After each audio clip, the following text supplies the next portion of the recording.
October 27, 1962. The Sargasso Sea. Deep beneath the surface of the Atlantic, the world was already over, but the men inside the Soviet submarine B-59 simply didn't know it yet. For those trapped within the steel hull, the concept of time had dissolved into a humid, suffocating haze. The air conditioning had failed days ago. The temperature inside the vessel had climbed to a staggering 120 degrees Fahrenheit. Carbon dioxide was building up, making every breath a heavy, conscious effort. The men were stripped to their underwear, sweat pouring off their bodies, their minds beginning to fracture under the twin pressures of isolation and heat. They were 4,000 miles from Moscow, and for the last few days, the radio had been silent. As far as Captain Vitaly Savitsky was concerned, the Third World War had already begun, and he was currently losing it. Above them, the surface of the ocean was alive with the predatory hum of the United States Navy. 11 destroyers and the aircraft carrier USS Randolph were circling like sharks that had caught the scent of blood. They knew the Soviet sub was there. They didn't know it was carrying a 10-kiloton nuclear torpedo, a weapon with the power of the Hiroshima bomb. The Americans weren't trying to sink the sub, they were trying to force it to the surface. They were dropping, practice, depth charges, grenades designed to make a loud noise and shake the hull without causing structural damage. But deep in the darkness, the men of the B-59 didn't hear practice. They heard the drumbeat of their own execution. Every explosion sent a shudder through the submarine, knocking men off their feet and sending showers of sparks through the dim, red-lit corridors. To Captain Savitsky, these weren't warnings, they were an assault. The psychological state of the crew was at a breaking point. They had been at sea for weeks, hunted, hungry, and deprived of sleep. In the high-pressure environment of a submarine, the captain is a god, and Captain Savitsky was a god who was losing his grip on reality. He was convinced that the silence from Moscow meant that his homeland had been incinerated by American missiles. He believed that the depth charges hitting the water around them were the opening salvos of a nuclear holocaust. The heat, the lack of oxygen, and the constant, deafening clack-clack-clack of the sonar pings had created a collective psychosis. Savitsky looked at his officers through a haze of sweat and desperation. "Maybe the war has already started up there while we are doing somersaults here," he yelled. "We are going to blast them now. We will die, but we will sink them all." The order was given, prepare the special weapon. In the forward torpedo room, the massive nuclear-tipped torpedo was loaded into tube number 1. This decision was not Savitsky's alone to make. According to Soviet protocol, for a nuclear launch to occur, 3 men had to agree. They had to turn 3 separate keys in 3 separate locks. The first was Savitsky. He was ready. The second was the political officer, Ivan Maslenikov. Exhausted and terrified, he concurred. The world was now only one man away from an accidental apocalypse. That man was Vasily Arkhipov, the second captain. He sat in the shadows of the command center, watching the sweat drip from Savitsky's trembling chin, knowing that the weight of the entire human race was currently resting on his shoulders. Inside the iron womb of the B-59, the air had become a poison. Carbon dioxide levels had reached a critical threshold, inducing a state of lethargic delirium in the crew. To the men slumped over their stations, the steady, rhythmic bang of the American signaling grenades felt like the ticking of a clock counting down to the end of time. Each explosion did more than just shake the vessel, it shattered the psychological wall between duty and desperation. Captain Savitsky was no longer operating on military logic, he was operating on the raw instinct of a cornered animal. In his mind, the absence of a signal from the surface was a signal in itself. It meant the Kremlin was gone. It meant the Black Sea Fleet was at the bottom of the ocean. It meant that his only remaining duty was to take as many of the enemy with him as possible. He stood in the center of the command bridge, swaying with the vibrations of the hull, his eyes bloodshot and fixed on the weapons console. He was a man prepared to turn the sea into a sun. The protocol for this special weapon was a fail-safe designed in the cold, rational offices of Moscow, far from the 120-degree heat of a dying submarine. It required the unanimous consent of the 3 senior officers on board. 3 men, 3 keys, 1 apocalypse. The first key belonged to Savitsky. He had already made his peace with death. The second belonged to the political officer, Ivan Maslenikov. In the Soviet system, the political officer was the guardian of ideology, the man who ensured that every action served the state. But Maslenikov was as exhausted and oxygen-deprived as the rest. He looked at the chaos around him, the sparks flying from the electrical panels, and the terrified faces of the young sailors. He saw no way out. When Savitsky demanded his consent, Maslenikov gave it. The ideological guardian had surrendered to the madness of the moment. 2 keys were turned. The world was now poised on a knife's edge, waiting for the third man. Vasily Arkhipov was not just the second captain of the B-59, he was the flotilla commander, a veteran of the K-19 radiation disaster. He had seen men die in the dark before. He had looked into the abyss of a nuclear malfunction and survived.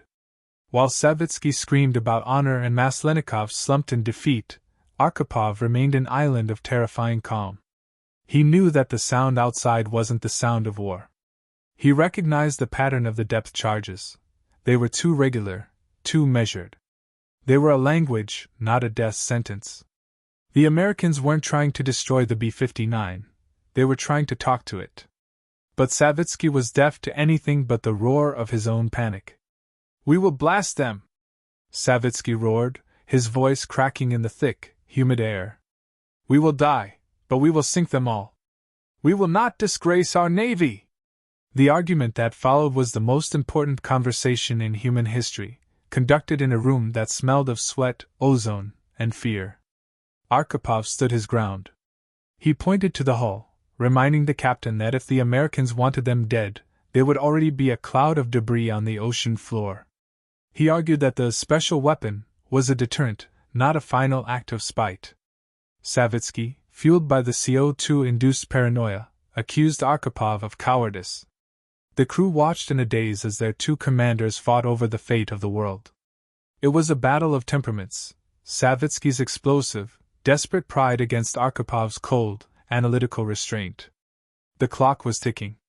The destroyers above were dropping charges more frequently now, their patience wearing thin. Savitsky's hand hovered over the third lock. He only needed Arkhipov to nod. He only needed one more yes to ignite the end of civilization. The standoff between Vasily Arkhipov and Captain Savitsky was more than a clash of orders. It was a battle for the soul of the human race. Savitsky, blinded by the sweat of 1,000 hours in the deep and the adrenaline of a cornered predator, saw only one path, a glorious, fiery death in the name of a motherland he believed was already dead. He was a man of the old guard, a man who viewed the silence of the radio as a personal insult from fate. His finger twitched near the firing mechanism, a small piece of metal that separated the present from a radioactive future. But Arkhipov was an island of immovable ice in Savitsky's sea of fire. He didn't raise his voice. He didn't meet Savitsky's hysteria with his own. Instead, he used the only weapon he had left in a room without oxygen, the truth.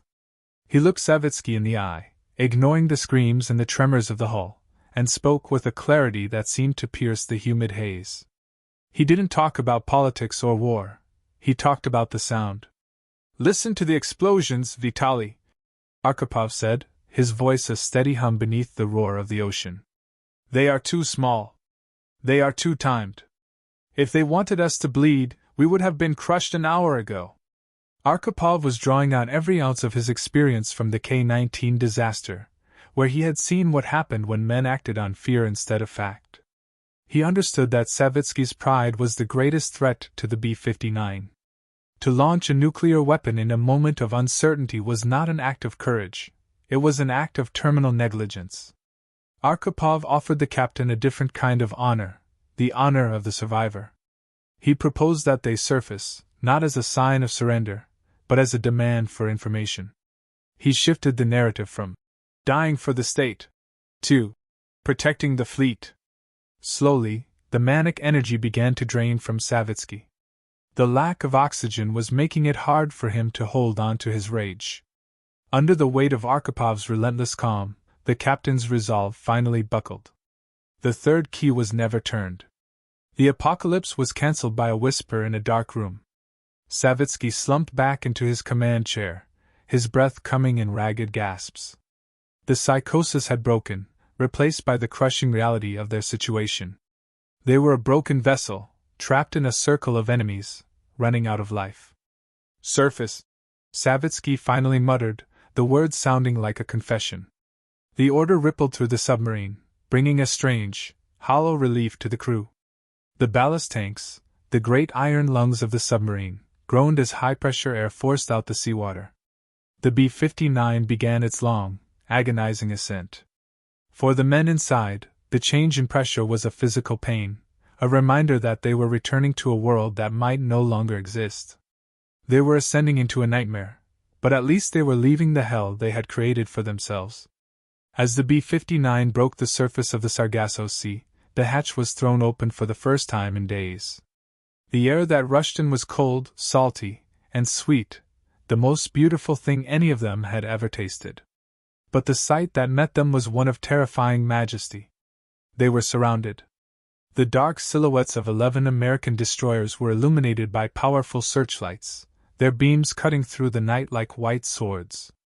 High above, helicopters buzzed like angry hornets. The men on the deck of the B-59, shirtless and emaciated, looked up into the blinding lights of the American fleet, waiting to see if the world was still standing. They had survived the pressure of the deep, but now they faced the judgment of the surface. They were the center of a global storm, and for a few seconds, the only thing heard over the wind was the heavy, collective breathing of men who had just decided that today was not the day the world would end. The B-59 sat low in the water, a wounded iron beast bobbing in the dark swells of the Sargasso Sea. On its deck the air was cold, but the atmosphere remained white-hot with tension. The beams of the American searchlights were so powerful they seemed to pin the Soviet sailors to the hull, stripping away the anonymity of the deep. For several minutes, nobody spoke. The only sounds were the slap of the Atlantic against steel and the distant, rhythmic thumping of the U.S. helicopters hovering like watchful spirits. Captain Savitsky stood on the bridge, blinking against the glare, his mind still reeling from the transition between the perceived end of the world and this reality of silent, overwhelming force. He looked at the destroyers, the USS Coney, the USS Beale, and saw not the fire of an apocalypse, but the orderly discipline of a blockade. There were no missiles in the air. There was no smoke on the horizon. The world was still there. Arkhipov stood beside him, his face a mask of iron, watching the Americans. He had been right.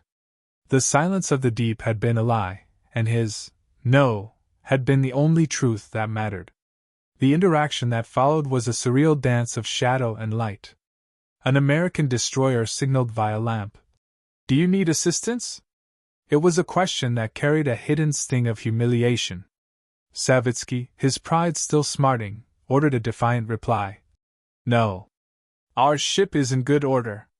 In the following hours, as the two navies watched each other across the black water, a strange moment of humanity broke through the Cold War fog.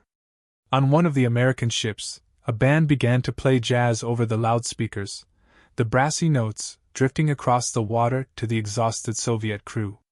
Some of the Russian sailors, men who had been prepared to die in a nuclear fireball only an hour before, began to tap their feet. It was a fleeting, fragile bridge between two worlds that had been seconds away from mutual annihilation. The Americans eventually backed off, allowing the B-59 to begin its long, slow crawl back toward the Soviet Union. The sub moved on the surface, a battered survivor of a war that never happened, carrying a secret that would remain buried for 40 years. When the B-59 finally reached the shores of the motherland, there were no parades. There were no medals waiting for the man who had saved civilization. Instead, the officers were met with the cold, bureaucratic suspicion of a regime that viewed anything other than a total victory as a failure. During the debriefings, a high-ranking Soviet admiral looked at the emaciated, sunburned men and told them, "It would have been better if you had gone down with your ship." To the Soviet High Command, the B-59's retreat was a disgrace to the flag. Arkhipov, the man who had held the fate of every human being in his hands, was quietly reassigned. He didn't complain. He didn't write memoirs. He returned to his life, a quiet professional who carried the weight of those 13 minutes in the dark with a dignified silence. He died in 1998, a retired vice admiral, known to his neighbors only as a polite, aging sailor. He left the world without ever telling them that they were only alive because of him. The true story of the B-59 only emerged in 2002, at a conference in Havana marking the 40th anniversary of the Cuban Missile Crisis. When the details were finally revealed, how close Savitsky had come to the trigger, and how Arkhipov had stood alone against the tide of panic, the world shuddered. Thomas Blanton, the director of the National Security Archive, famously remarked that, "A guy named Vasily Arkhipov saved the world." We like to believe that history is a grand tapestry of inevitable forces and brilliant leaders, but the truth is far more terrifying. History is often just a collection of fragile moments where everything depends on the temperament of a single person in a dark room. It depends on the ability of one man to stay sane when everyone around him has gone mad. Vasily Arkhipov's legacy is the world we see outside our windows today. Every city that still stands, every child born since 1962, is a silent testament to the man who found the courage to say, no, when the world was screaming for yes.